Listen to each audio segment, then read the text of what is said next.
Hello folks, Neil here from I Will Always Love Video Games with a follow-up to my Rainbow Six Siege beta first impressions. Some information has come to light since I made this video, and I'd also like to address some haters out there who seem to dislike the beta for one of two reasons. Ubisoft announced that Rainbow Six Siege will not come with a single-player campaign. Now obviously for some people, this will be a breaking point and they'll cancel their pre-orders, and I'm sure many people already have. We're witnessing a growing trend in the FPS market where single-player has become an afterthought. Take a look at Titanfall and Evolve and the 7th gen ports of Black Ops 3 that are coming in November. Here's my stance on the removal of the single-player campaign in Rainbow Six Siege. I played the hell out of Vegas and Vegas 2, and I played the campaigns, but I couldn't tell you really a thing about them. In place of a single-player campaign, Ubisoft has promised specialty missions for each operator. Now, in my first impressions video, I made a mistake. I said there were going to be about 30 operators at launch. I was wrong. There are going to be 20, which is still a pretty nice round number. If these specialty missions for each operator revolve around using the special ability for that operator to get through the level, I think we're going to see something along the lines of maybe the Spec Ops missions from the Modern Warfare series. So you have to figure, 20 operators, if each of their missions take about 10 to 15 minutes to complete, you're still looking at a pretty lengthy single-player experience if you play each operator's mission. Along with that, you can go lone wolf in Terrorist Hunt, which, I gotta tell you, is not easy. It's pretty challenging. As far as I know, the hostage rescue mode can also be played lone wolf, but I'm not sure.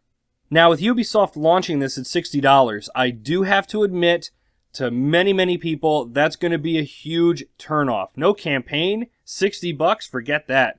I believe Ubisoft should launch this game at about $40. I think then they could be a little more competitive, especially against Black Ops 3. The game is supposed to launch with a few different modes, I think at least 4, and 11 maps, with all future maps being free DLC. Now, if the game comes out and there's only 3 modes and there's very little replayability, then yeah, I will definitely be the first to say, man, you guys should have really put in a single-player campaign. But as it stands, what they're going to give you in the game is pretty good, and I think it's subjective whether or not you actually want a campaign.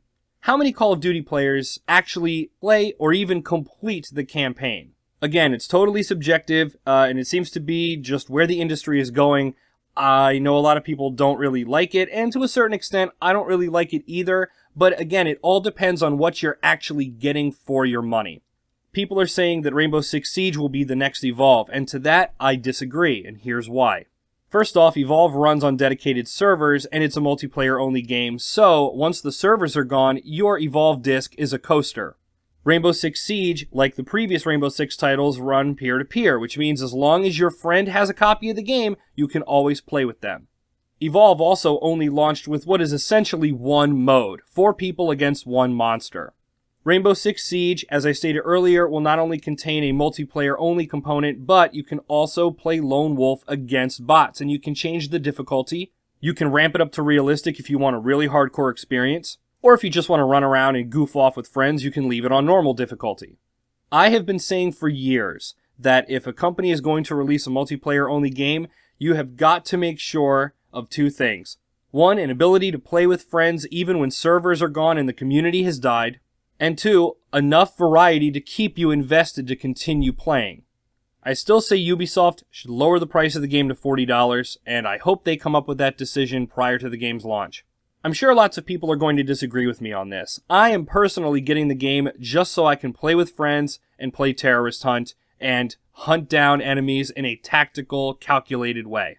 That's how Rainbow Six is played. It is a tactical shooter. And with that said, I'm now going to address some of the haters I've come across on YouTube when it comes to negative videos about the Rainbow Six Siege beta.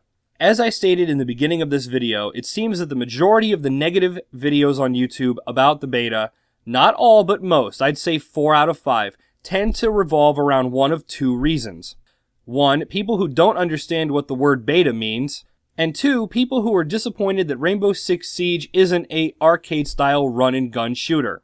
I've heard people complain about the matchmaking. It's a beta. I've heard people complain that they can't have squad play. It's a beta. I've heard people complain that not all operators are available to unlock. It's a beta. I've heard people complain that there are not enough maps to play. It's a beta.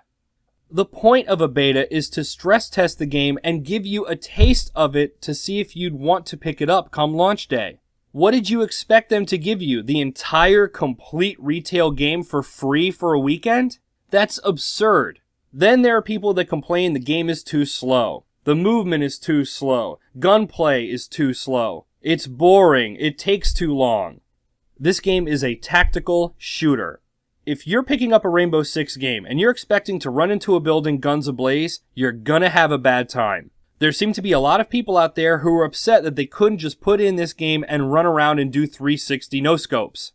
Rainbow Six games are about tact, stealth, patience, and teamwork. If you're not working with your teammates and you just run into a building holding the trigger button down, then you're playing the game wrong, and you can't blame the beta for that. You went in with an expectation, expecting it to be a fast-paced run-and-gun shooter. And it's not. Now, in the haters' defense, I will say that when it comes to playing defense, that can be a bit boring. At that point, you're essentially just camping. And yeah, I will agree, that isn't that fun. But otherwise, that is what the game is about. It's about protecting your teammates. It's about protecting your objective if you're a defender. It's about taking your time. It's about calculated movement. And if you go into the game hoping to just hold down the trigger button, do some quick scoping, and earn a nuke, you're not playing the game properly.